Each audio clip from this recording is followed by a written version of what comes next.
السلام علیکم ورحمۃ اللہ وبرکاتہ۔ الحمد للہ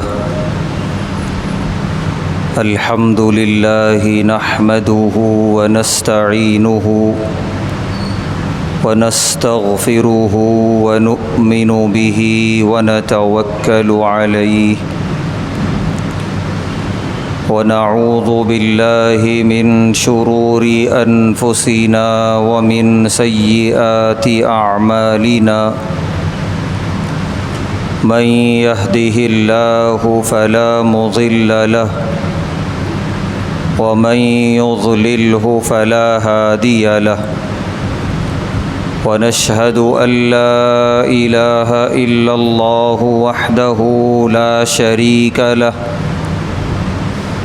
ونشهد أن سيدنا ونبينا وحبيبنا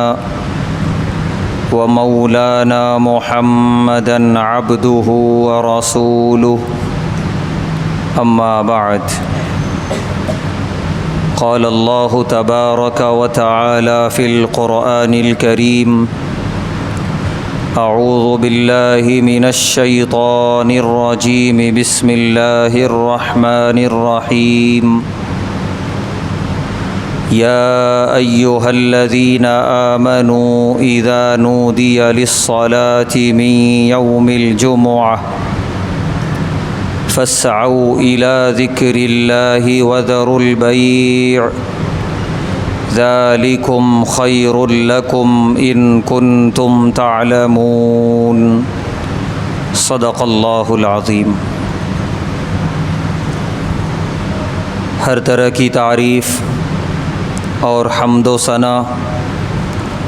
اللہ بزرگ و برتر کے لائق ہے، جس کا کوئی شریک نہیں، جس کا کوئی ساجھی اور ہمسر نہیں، جو ہمیشہ سے ہے اور ہمیشہ رہے گا۔ بے شمار درود و سلام نازل ہوں اللہ کے آخری پیغمبر جناب محمد الرسول اللہ صلی اللہ علیہ وسلم پر اور آپ کے تمام صحابہ اور اہل بیت پر۔ محترم حضرات، میں نے جو آیت کریمہ پڑھی ہے، یہ آیت سورہ جمعہ کی آیت ہے، اور اس آیت میں اللہ تبارک و تعالی نماز جمعہ کی اہمیت اور اس کی فضیلت کی طرف اشارہ فرما رہے ہیں۔ فرما رہے ہیں اے ایمان والو، جب نماز جمعہ کی اذان دے دی جائے تو تم لوگ اللہ کی عبادت کی طرف دوڑ پڑو اور خرید و فروخت، کاروبار و تجارت چھوڑ دو، یہ تمہارے لیے بہتر ہے اگر تم اس کا علم رکھتے ہو۔ یہ آیت جس میں اللہ تبارک و تعالی جمعہ کی اذان کے ساتھ ہی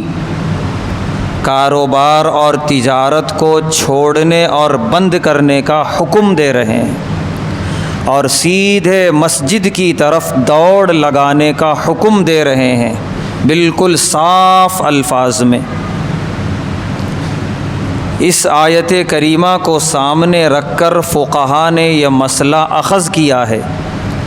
نماز جمعہ کی اذان کے بعد کاروبار و تجارت مکروہ تحریمی ہے، یعنی حرام کے قریب ہے۔ بہت سارے عرب کے فقہا نے تو حرام لکھا ہے، نماز جمعہ کی اذان کے بعد کوئی بھی خرید و فروخت، کوئی بھی تجارت حرام ہے۔ نماز جمعہ کی اذان سے پہلے غسل وغیرہ سے فارغ ہو کر تیار رہیں، اذان کے بعد صرف ایک کام ہے، مسجد کی طرف دوڑ لگانا۔ یہ اللہ حکم دے رہے ہیں صاف الفاظ میں۔ لہذا ہمیں معلوم ہونا چاہیے کہ جمعہ کا دن کس دن کا نام ہے، اور جمعہ کی نماز کا جو وقت ہے وہ کتنی اہمیت اور ذمہ داری والا وقت ہے۔ احادیث کی روشنی میں، قرآن کریم کی آیات کی روشنی میں ہمیں معلوم بھی ہونا چاہیے اور اس پر عمل بھی کرنا چاہیے۔ پیارے نبی صلی اللہ علیہ وسلم نے ارشاد فرمایا کہ سورج جو طلوع ہوتا ہے ایام پر، دنوں پر، ان ایام اور ان دنوں میں سب سے بابرکت دن جمعہ کا دن ہے۔ ایک حدیث پاک میں یہ بھی ہے، پیارے نبی صلی اللہ علیہ وسلم نے ارشاد فرمایا کہ برکت اور فضیلت کے اعتبار سے جمعہ کا دن عید الفطر اور عید الاضحیٰ سے بھی زیادہ فضیلت والا ہے۔ عید الفطر اور عید الاضحیٰ زیادہ خوشیوں والے دن ہیں اور فضیلتوں والے بھی ہیں، لیکن جمعہ کا دن فضیلت میں ان دو عیدین سے بھی زیادہ فوقیت والا ہے۔ لہذا جمعہ کا دن ایک ایمان والے کے لیے بہت بابرکت دن ہے، بہت عظیم دن ہے۔ پیارے نبی صلی اللہ علیہ وسلم نے ارشاد فرمایا، اسی دن حضرت آدم علیہ السلام پیدا کیے گئے، اسی دن حضرت آدم علیہ السلام جنت میں داخل کیے گئے، اسی دن حضرت آدم علیہ السلام دنیا میں اتارے گئے، اور آخر میں آپ نے ارشاد فرمایا اسی دن قیامت برپا ہوگی۔ تو بہت سارے عظیم الشان کاموں کے لیے اللہ تبارک و تعالی نے اس دن کو خاص کیا۔ فرمایا پیارے نبی صلی اللہ علیہ وسلم نے کہ تم سے پہلے کی امت جو عیسائی یہودی امت کہلاتی ہے، حضرت موسیٰ علیہ السلام کی قوم، اللہ نے اس امت کے سامنے 3 دن رکھے، جمعہ کا دن، ہفتے کا دن اور اتوار کا دن، کہ ان 3 دنوں میں سے وہ جس دن کو چاہے اپنی عبادت کا دن بنا لے، یعنی اس دن صرف عبادت کرنا ہے، کاروبار اور تجارت نہیں۔ تو موسیٰ علیہ السلام کی قوم نے ہفتے کا دن پسند فرمایا، حدیث پاک ہے پیارے نبی صلی اللہ علیہ وسلم کی۔ اس لیے یہودی آج بھی ہفتے کے دن اپنے عبادت خانوں میں جمع ہوتے ہیں اور اپنے طریقے کی عبادتیں کرتے ہیں۔ یہی 3 دن کی پیشکش اللہ نے کی عیسیٰ علیہ السلام کی قوم نصارہ کو، عیسائیوں کو۔ پیارے نبی صلی اللہ علیہ وسلم فرماتے ہیں کہ عیسائیوں نے اتوار کا دن پسند کیا، چنانچہ وہ چونکہ عیسائی قوم سب سے بڑی قوم ہے اس وقت دنیا میں، انہی کا غلبہ ہے تہذیب و تمدن کے میدان میں بھی اس وقت، تو نتیجہ یہ ہے کہ پوری دنیا میں اتوار کا دن چھٹی کا دن منایا جاتا ہے، تعطیل کا دن مانا جاتا ہے، کیونکہ اس قوم نے خود پسند کیا، منتخب کیا اپنے لیے اتوار کا دن۔ جب باری آئی امت محمدیہ کی تو پیارے نبی صلی اللہ علیہ وسلم فرماتے ہیں کہ اللہ تعالیٰ نے خود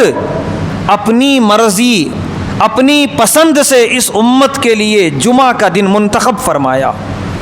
کیونکہ یہ دن سب سے برکتوں والا ہے، سب سے عظمتوں والا ہے۔ اور پھر حدیث میں یہ بھی ہے کہ یہ امت فوقیت لے گئی، فضیلت لے گئی کہ وہ لوگ ہفتہ اور اتوار کا دن پسند کر کے محروم رہے اتنی عظیم برکت سے، وہ پیچھے رہ گئے، اور اس امت کو جمعہ کا دن عطا کر کے اس امت کی فضیلتوں میں بہت اضافہ کر دیا گیا، جہاں تک یہودی اور عیسائی کبھی نہیں پہنچ سکتے۔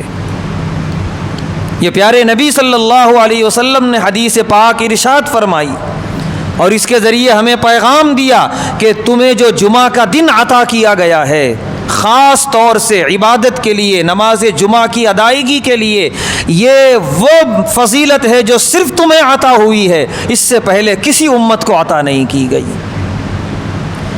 یہی وجہ ہے کہ اس دن کے نام کی اللہ تعالیٰ نے پوری سورت نازل فرمائی، سورۃ الجمعہ۔ اور اس سورت کا دوسرا رکوع پورا کا پورا اللہ تعالیٰ نے جمعہ کی فضیلت اور اس کے اہتمام کے بارے میں نازل فرمایا، اور فرمایا جب جمعہ کی اذان ہو جائے تو اب دوڑ لگا دو اللہ کے گھروں کی طرف اور اللہ کی عبادت کی طرف۔ اسی لیے پیارے نبی صلی اللہ علیہ وسلم نے جو طریقہ کار بتایا ہے جمعہ کے دن کا، آپ نے جو معمولات بتائے ہیں وہ ہمارے ذہن میں ہونے چاہیے، اور اسی کے مطابق ہمارا جمعہ کا دن گزرنا چاہیے، کیونکہ پیارے نبی صلی اللہ علیہ وسلم نے ارشاد فرمایا جس نے نماز جمعہ ادا کی اسی طریقے سے جیسا ادا کرنے کا طریقہ ہے اور حق ہے، گزشتہ جمعہ سے لے کر اس جمعہ تک جتنے گناہ ہوئے سب معاف کر دیے جاتے ہیں، سارے گناہ صغیرہ معاف ہو جاتے ہیں، اور وہ بندہ خصوصی اللہ کے نور اور اللہ کی پناہ میں رہتا ہے۔ اس لیے ہماری ذمہ داری ہے کہ ہم احادیث کی روشنی میں اپنی ذمہ داری سمجھیں اور اسی کے مطابق جمعہ کا دن گزارنے کی کوشش کریں۔ پیارے نبی صلی اللہ علیہ وسلم نے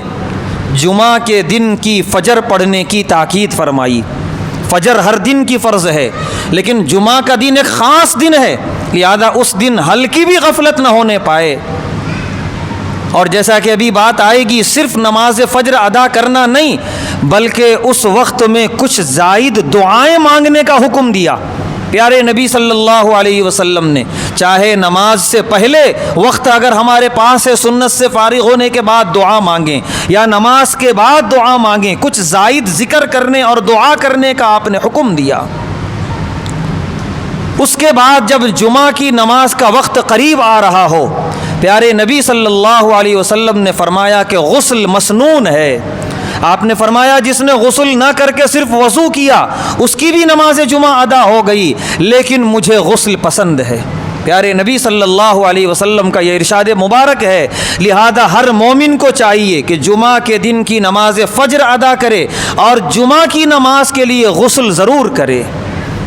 اس کے بعد پیارے نبی صلی اللہ علیہ وسلم نے ارشاد فرمایا کہ غسل کے بعد جو اس کے پاس عمدہ کپڑا ہو وہ عمدہ کپڑا زیب تن کرے۔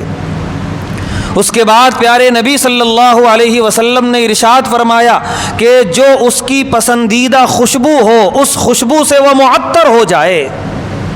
پھر اس کے بعد پیارے نبی صلی اللہ علیہ وسلم نے ارشاد فرمایا کہ وہ اپنے بالوں میں تیل کا استعمال کرے، اپنے آپ کو سجائے اور سنوارے، یعنی جتنا ہو سکے سنت کی روشنی میں زینت اختیار کرے، اور حلال جتنے طریقے ہیں اپنے آپ کو خوبصورت بنانے کے بالکل وہ سارے طریقے اختیار کرے۔ بلکہ بعض حدیثوں میں جمعہ کے دن سرما لگانا بھی مسنون قرار دیا گیا کہ آنکھوں میں سرما لگائے اور جتنا ہو سکے زینت اختیار کرے۔ اور پیارے نبی صلی اللہ علیہ وسلم نے فرمایا کہ نماز جمعہ کا جو غسل ہو اس غسل میں مسواک کا استعمال ہو تاکہ دانت صاف ہوں، منہ صاف ہو، منہ کسی طرح کی بدبو نہ ظاہر کر رہا ہو، انتہائی ظاہری اور باطنی صفائی اور پاکی کے ساتھ نماز جمعہ کے لیے تیار ہو۔ اندازہ لگائیے پیارے نبی صلی اللہ علیہ وسلم کتنی اہمیت کے ساتھ ان چھوٹی چھوٹی باتوں کو بیان کر رہے ہیں نماز جمعہ کے لیے۔ اس کے بعد آپ نے فرمایا کہ یہ ساری تیاریوں کے بعد اولین وقت میں مسجد میں داخل ہونے کی کوشش کرے۔ یہ ساری تیاریاں بھی کرنا ہے اور وقت بھی ملحوظ رکھنا ہے کہ نماز جمعہ کی اذان یا اذان سے پہلے پہنچنے کی کوشش کرے۔ پیارے نبی صلی اللہ علیہ وسلم کا ارشاد ہے،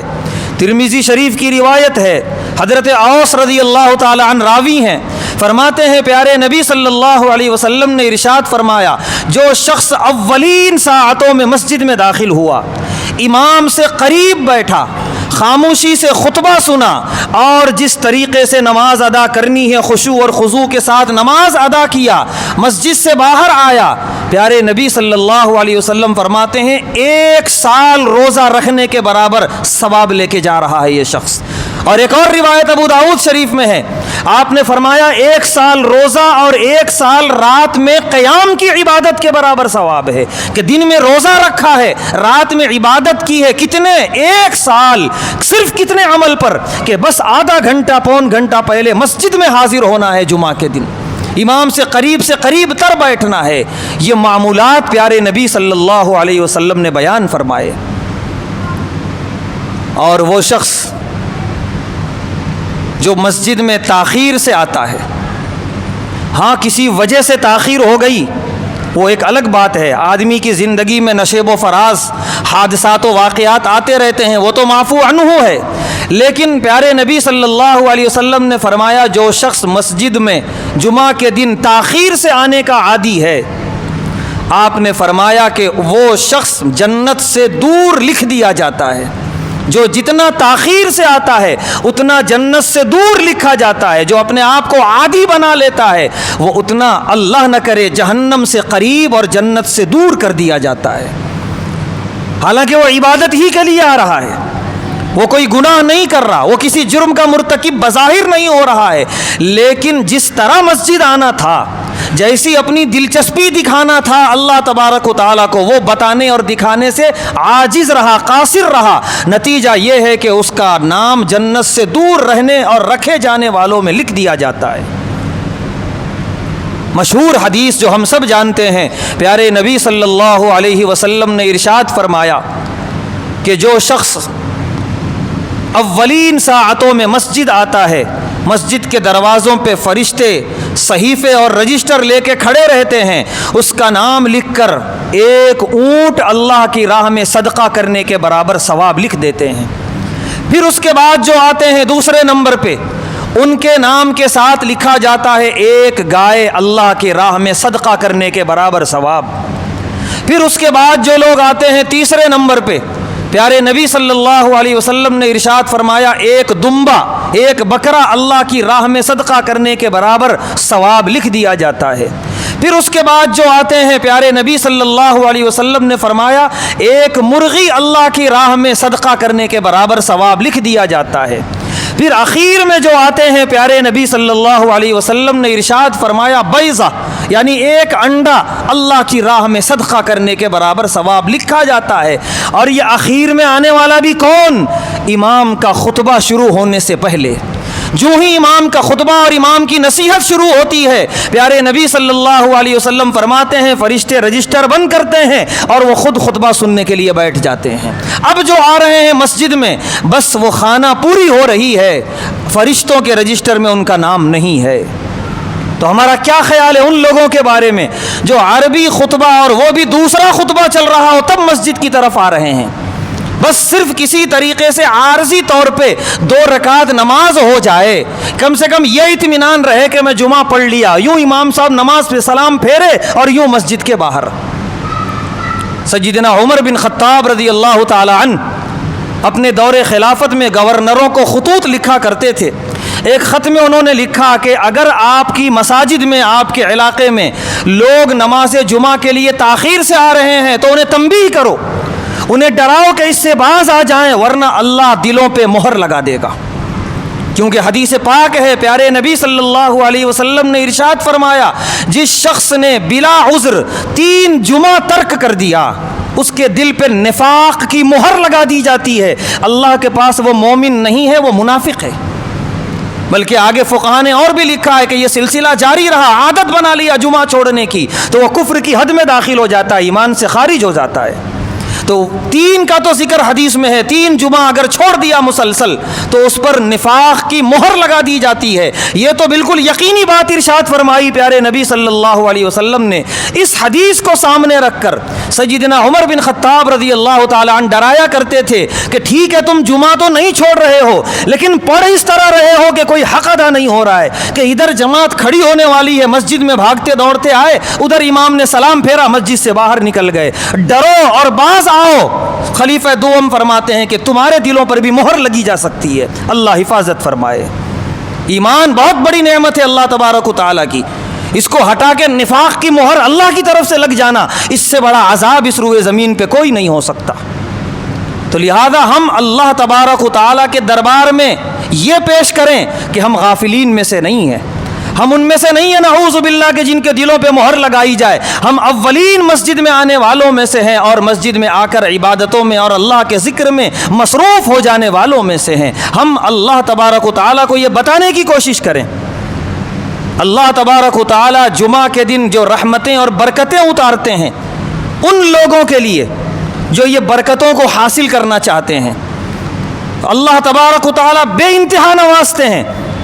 لیکن اللہ تبارک و تعالیٰ کچھ ہماری توجہ اور دلچسپی بھی دیکھتے ہیں. جیسا کہ پیارے نبی صلی اللہ علیہ وسلم نے ارشاد فرمایا کہ بندہ ایک قدم اللہ کی طرف آتا ہے، اللہ 10 قدم آتے ہیں اس کی طرف. بندہ چل کر آتا ہے تو اللہ دوڑ کر آتے ہیں. حالانکہ اللہ قدم سے چلتے نہیں، دوڑتے نہیں، ان تمام چیزوں سے اللہ کی ذات پاک ہے. لیکن حدیث کا مفہوم یہ ہے کہ تم 1% بتاؤ اپنی توجہ، اللہ اس سے 10 گنا زائد تمہیں عطا کریں گے. تمہارے تصور سے زیادہ، تمہاری محنت سے 10 گنا زائد اللہ تبارک و تعالی عطا فرمائیں گے. اتنا دینے کے لیے بیٹھے ہیں اللہ تبارک و تعالی جمعہ کے دن. پیارے نبی صلی اللہ علیہ وسلم نے ارشاد فرمایا، جس شخص نے جمعہ کے دن سورہ کہف کی تلاوت کی، دجال کے فتنوں سے اللہ اسے بچا لیتے ہیں. دجال تو ایک ہے اس کا عین فتنہ جب وہ آئے گا تب، اور ایک ہے دجال کے آنے سے پہلے کے فتنے. دنیا میں حرام عام ہو جائے گا، سود عام ہو جائے گا، بے حیائی عام ہو جائے گی، یہ ساری چیزیں، ظالموں کا تسلط عام ہو جائے گا. یہ سب دجال کے آنے سے پہلے کے فتنے ہیں، دجالی فتنے. ان تمام سے اللہ نے بچانے کا وعدہ کیا اس شخص کے لیے جو جمعہ کے دن سورہ کہف کی تلاوت کرتا ہے. اور عام طور پہ گھر میں یا دکان میں سورہ کہف کی تلاوت مشکل ہے، الا ماشاء اللہ جو کر لیتے ہیں یہ آسان ہے مسجد میں. لیکن شرط یہ ہے کہ مسجد اولین وقت میں ہم آئیں، اذان سے بہت پہلے آئیں، اور آ کر تحیۃ المسجد نماز پڑھیں اگر وقت ہے. اور مطلب یہ ہے کہ زوال کا وقت نہ ہو، مکروہ وقت نہ ہو، تو تحیۃ المسجد نماز پڑھیں، سورہ کہف کی تلاوت کریں. اتنی ساری رحمتیں ہیں سورہ کہف کی تلاوت میں. پیارے نبی صلی اللہ علیہ وسلم نے ارشاد فرمایا، جو شخص سورہ کہف کی تلاوت کرتا ہے جمعہ کے دن، آئندہ جمعہ تک وہ اللہ کے خصوصی نور میں رہتا ہے. اللہ کی خصوصی نورانی روشنی اسے عطا ہوتی ہے، جس سے اس کے ایمان میں اضافہ، ایمان میں جلا اور ایمان میں طاقت و قوت عطا ہوتی ہے. اور دجالی فتنوں سے مقابلے کا اس کے اندر ایک ایمانی جذبہ پیدا ہوتا ہے. وہ متاثر نہیں ہوتا حرام سے اور حرام کاموں سے، وہ سود سے، وہ اس طرح کی لعنتوں سے الحمدللہ بچا رہتا ہے. شرط یہ ہے کہ وہ پہلے سورہ کہف کی تلاوت کرے جمعہ کے دن.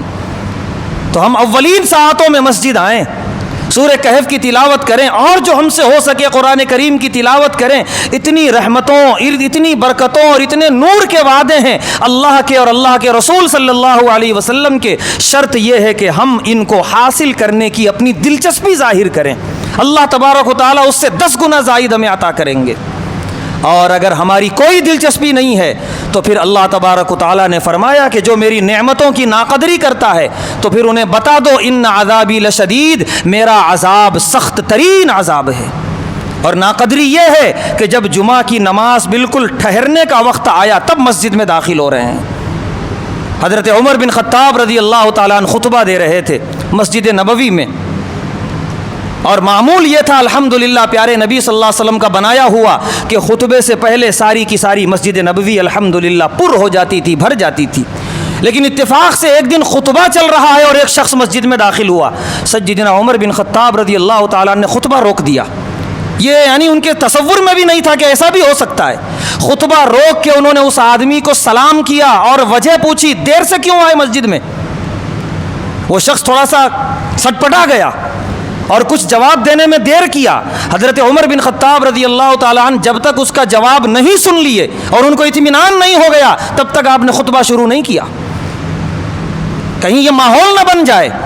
کہ اس جمعہ ایک آدمی دیر سے آیا، دوسری جمعہ پھر 2 دیر سے آ رہے ہیں. یہ ماحول بنے گا تو یہ اللہ کی نعمت کی ناقدری ہوگی، اللہ کے عذاب کو دعوت دینے والی بات ہوگی. اسی لیے انہوں نے دروازہ بند کرنا چاہا، اپنا خطبہ روک دیا کہ جب تک تم نہیں بتاؤ گے کیوں دیر سے آئے اور تمہارا عذر اگر قابل قبول نہیں ہوگا تب تک میں جو ہے خطبہ آگے نہیں بڑھاؤں گا. اس نے وجہ بیان کی، عذر قابل قبول تھا، اس کی غلطی نہیں تھی، جان بوجھ کر وہ دیر سے نہیں آیا تھا. حضرت عمر بن خطاب رضی اللہ تعالیٰ نے خطبہ پھر آگے شروع کیا، اور خاص طور سے بعد میں آ کر پھر لوگوں کو پھلانگتے ہوئے آگے بڑھنا. یہ پیارے نبی صلی اللہ علیہ وسلم کے دور میں ایک مرتبہ ہو گیا. آپ خطبہ دے رہے ہیں نماز جمعہ کا، ایک شخص آیا پیچھے سے اور آگے بڑھتا جا رہا ہے. آپ نے بھی خطبہ روکا، اور خطبہ روک کر آپ نے اس شخص سے خطاب کر کے فرمایا، تو جہاں تک پہنچا ہے وہیں بیٹھ جا، اور جہاں تک تو پہنچا ہے تکلیف دیتا ہوا آیا ہے لوگوں کو. یہ بیٹھے ہوئے لوگوں کو پھلانگتے ہوئے آگے بڑھنا، یہ لوگوں کو تکلیف پہنچانا ہے. اور خطبے کا جو ماحول بنا ہوا ہے اس کو متاثر کرنا ہے، اور یہ اللہ کا کلام اور اللہ کی باتیں جو سنائی جا رہی ہیں اس کی ناقدری کرنا ہے۔ لہذا جب تاخیر سے آئے ہو تو جہاں پیچھے جگہ ملی ہے وہیں بیٹھو، لوگوں کو پھلانگتے ہوئے آگے نہ بڑھو۔ اور آپ نے یہ جملہ آخر میں فرمایا کہ تم نے تاخیر بھی کی ہے، یعنی آپ نے ڈانٹا بھی اسے کہ تم نے تاخیر بھی کی ہے۔ بعض کتابوں میں لکھا ہے کہ نماز جمعہ کے بعد آپ نے اس شخص کو بلایا اور تاخیر سے آنے کی وجہ بھی پوچھی تھی، اس وقت تو نہیں پوچھی۔ تو پیارے نبی صلی اللہ علیہ وسلم کی اس وقت کی یہ سختی کہ آپ نے وہی بٹھا دیا اور پھر بعد میں بلا کر آپ نے باز پرس کی، اس سے یہ معلوم ہوتا ہے کہ پیارے نبی صلی اللہ علیہ وسلم کے نزدیک یہ معمولی واقعہ نہیں تھا، یہ معاملہ کوئی معمولی نہیں تھا۔ لیکن اس وقت جو مساجد ہیں مسلمانوں کی، اس میں جو ماحول بنا ہوا ہے، بعض مسجدوں کے اندر یہ ماحول ہے کہ جب امام عربی خطبہ شروع کرے گا، دوسرا خطبہ شروع ہوگا، تبھی مسجد میں جائیں گے، اور بس یوں نماز ختم ہوئی اور یوں نکل جائیں گے۔ ٹھیک ہے، آپ کو امام کی تقریر نہیں سننا ہے اور خطبہ نہیں سننا ہے، کم سے کم پہلے آ کے خود سورہ کہف پڑھ لو، درود شریف پڑھ لو، پیارے نبی صلی اللہ علیہ وسلم پر درود بھیج لو۔ پیارے نبی صلی اللہ علیہ وسلم نے بڑی فضیلت بیان فرمائی ہے جمعہ کے دن درود پاک پڑھنے کی، درود شریف کا ذکر کر لو، دعائیں مانگ لو، سورہ یاسین سورہ کہف کی تلاوتیں کر لو، نفع ہی نفع ہے، فائدہ ہی فائدہ ہے، نقصان کچھ بھی نہیں ہے۔ اس لیے اولین ساعتوں میں جمعہ کے دن مسجد میں آنے کی ہر ممکن کوشش کی جائے، بلکہ اگر ہو سکے تو طریقہ یہ ہے کہ جمعہ کے دن جمعہ کی نماز ختم ہونے تک کوئی کاروبار اور تجارت کی طرف توجہ نہ دی جائے۔ اگر ہمیں اس کی اہمیت جاننا ہے تو ہمیں یہودیوں کی جو شریعت تھی اس سے مقابلہ کرنا پڑے گا۔ ان کو اللہ تعالیٰ نے ہفتے کا دن دیا تھا، اور ہفتے کا دن سورج طلوع ہونے سے لے کے سورج غروب ہونے تک کوئی کاروبار بھی حرام تھا، اور انہوں نے ایک کاروبار کر لیا ایک حیلے سے، مچھلیوں کا شکار کر لیا۔ قرآن کریم میں 2 سے 3 جگہ اللہ نے اس واقعے کو بیان کیا کہ انہوں نے ہمارے اس عظیم دن کی ناقدری کی، ہم نے ان کے چہروں کو بندروں اور خنزیروں کے شکل میں بدل دیا تھا۔ لیکن انشاءاللہ یہ عذاب امت محمدیہ پہ نہیں آئے گا، کیونکہ پیارے نبی صلی اللہ علیہ وسلم نے دعا فرمائی ہے کہ میری امت پر اے اللہ ایسا اجتماعی عذاب نازل نہ کرنا، اور اللہ نے دعا قبول کی ہے، اس کا ذکر ہے حدیث میں۔ تو کم سے کم ہم اتنی تو لاج رکھیں کہ جن کی دعا کی قبولیت کی وجہ سے ہم پر عذاب نہیں آ رہا ہے ان کا حکم مان لیں، وہ جو طریقہ بتائے ہیں مسجد میں جانے کا اس طریقے سے ہم مسجد میں جائیں، اولین وقتوں میں جائیں، کیونکہ کم سے کم اگر دنیا کے عذاب سے بچے ہیں تو آخرت کے بھی عذاب سے بچے رہیں۔ آخرت کے عذاب کے تعلق سے اللہ کا کوئی وعدہ نہیں ہے، وہاں تو جو جیسا عمل لے کر آئے گا ویسا اس کے ساتھ معاملہ کیا جائے گا۔ تو پیارے نبی صلی اللہ علیہ وسلم کے یہ معمولات ہمیں بتا رہے ہیں، اور اخیر میں یہ بات پیارے نبی صلی اللہ علیہ وسلم نے ارشاد فرمایا کہ جمعہ کے دن ایک ایسی گھڑی ہے، اس گھڑی میں بندہ جو دعا مانگے اللہ قبول فرماتے ہیں، لیکن وہ گھڑی کدھر ہے آپ نے اس کو متعین نہیں فرمایا۔ علماء نے احادیث کی ہی روشنی میں 3 اوقات بتائے ہیں، کیونکہ تینوں وقت کی فضیلت حدیث میں الگ سے بیان ہوئی ہے۔ ایک وقت ہے فجر کا وقت کہ جمعہ کی نماز کے لیے، جمعہ کے دن فجر کی نماز کے لیے ضرور مسجد میں آئیں، اور اس وقت آ کر نماز سے پہلے یا نماز کے بعد ضرور دعا کریں۔ ہو سکتا ہے کہ اس وقت وہ گھڑی ہو کہ جس گھڑی میں بندہ جو بھی مانگے اللہ دینے کے لیے تیار ہیں۔ دوسرا حدیث پاک میں ہے، پیارے نبی صلی اللہ علیہ وسلم نے ارشاد فرمایا کہ امام کے ممبر پہ جانے سے لے کر نماز جمعہ ختم ہونے تک، سلام پھیرنے کے بعد تک، یہ بڑی مقبولیت کا وقت ہے۔ تو علماء نے لکھا ہے کہ یہیں کہیں وہ گھڑی چھپی ہوگی، لہذا اس میں 3 جگہ ہمیں تلاش کرنا ہے۔ ایک، جب 2 خطبوں کے درمیان امام بیٹھتا ہے، بڑا مختصر وقت ہوتا ہے، اس میں جو ہو سکے اللہ سے مانگ لیں۔ دوسرا، جب امام ممبر سے اتر کے مصلی کی طرف آتا ہے نماز کے لیے، بڑا مختصر وقت ہوتا ہے، اس کے بعد اقامت شروع ہو جاتی ہے، نماز شروع ہو جاتی ہے۔ یہ گھڑی بھی بتائی ہے علماء نے، بہت مختصر ہے، لیکن ہو سکتا ہے یہیں ٹکرا جائے وہ گھڑی کہ جس وقت جو بھی مانگو اللہ قبول کرنے کے لیے تیار ہے۔ اور تیسرا، نماز مکمل ہونے کے بعد،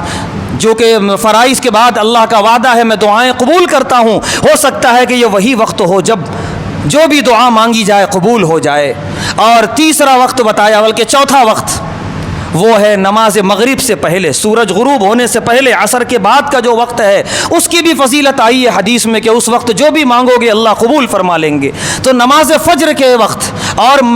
جمعہ کی نماز کے وقت، یہ 3 اوقات جو بتائے گئے، اور مغرب سے پہلے، سورج غروب ہونے سے پہلے کا جو وقت ہے، ان اوقات میں ہم اس گھڑی کو تلاش کریں، اس میں ضرور کسی نہ کسی وقت میں وہ گھڑی ہوگی۔ پیارے نبی صلی اللہ علیہ وسلم نے فرمایا اس وقت بندہ جو بھی مانگتا ہے اللہ تبارک و تعالیٰ تعالیٰ اسے عطا کرتے ہیں، اور یہ صرف جمعہ کے دن ہے، باقی کسی اور دن نہیں ہے ہفتے میں۔ لہذا ہمیں چاہیے کہ ہم جمعہ کے دن کو اس کی اہمیت دیں، اولین ساعتوں میں تیار ہو کر مسجد میں آئیں، سورہ کہف کی تلاوت کریں، ذکر میں مصروف ہوں، درود شریف میں مصروف ہوں، دعاؤں میں مصروف ہوں، اور جو گھڑیاں بتائی گئی ہیں ان گھڑیوں میں کثرت سے دعا کریں، اور اللہ تبارک و تعالیٰ سے مانگیں جو دل میں ہے۔ اللہ تبارک و تعالیٰ انشاءاللہ وہ سب عطا فرمائیں گے۔ اللہ تبارک و تعالیٰ سے دعا ہے اللہ تبارک و تعالیٰ ہم تمام کو جمعہ کے دن کی قدر کرنے کی توفیق عطا فرمائے، احادیث کی روشنی میں جس طرح اس دن کو گزارنے کا حکم ہے اسی طرح گزارنے کی توفیق عطا فرمائے، اس کی ناقدری سے اور غفلت سے حفاظت فرمائے۔